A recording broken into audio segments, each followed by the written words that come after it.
Let me give you some more news that you can use.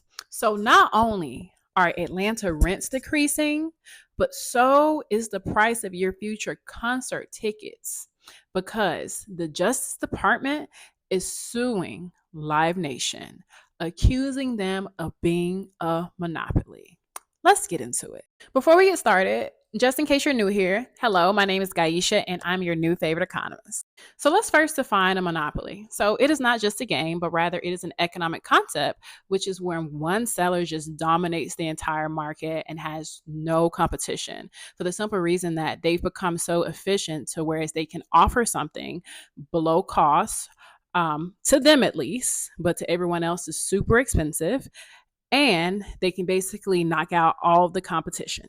Y'all, but Miss America does not like that. Miss America loves competition to the point where she created a law in 1890 called the Sherman Law, which basically prohibited unfair monopolies because they believe that competition is what not only drives American innovation, but as well as it keeps the economy healthy. And y'all, the gag is the United States has historically broke up companies throughout history, including some examples such as Standard Oil, whereas they made them break up into different companies, along with Bell Systems, which is now AT&T, and even Microsoft, to whereas they made them split into two distinct companies.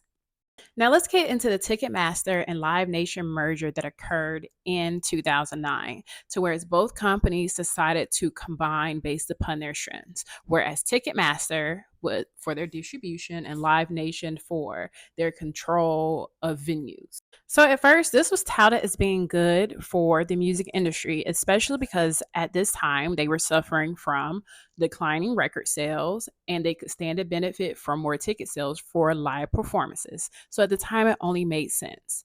But now we fast forward to 15 ish years later, it's a problem. And let's get into why. It's because they literally suffocate their competition, where it's like you cannot compete. And to be fair, the United States knew that before they approved Live Nation and Ticketmaster to merge, that this was going to happen. They acknowledged the fact that they knew that it would probably be monopolistic actions, but they did not know that it would get this bad, which we're going to see a preview of that in the next part of this video. So not only do they retaliate against people who want to compete with them, but they also lock out the competition through contracts and as well as they block new entrants. So therefore you cannot compete because not only do they control 80% of the venues, of the large venues at least, but they also own 60% of the market. So therefore, even if you tried to, you would have to have a wealth of resources. And no one is willing to do that.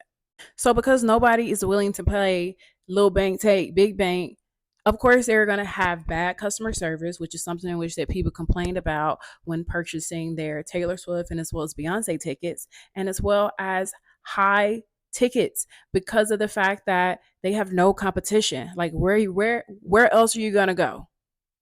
Nowhere. But the best part about it is that say if they do end up breaking them up, ticket prices will be cheaper because there will be new entrants into the market who will increase competition, and as well as it's just going to drive American innovation. So with that being said, let me know what y'all think in the comments, and what do y'all think is going to be the future of this? Do you think it's going to happen? Yay or nay? I look forward to hearing from you.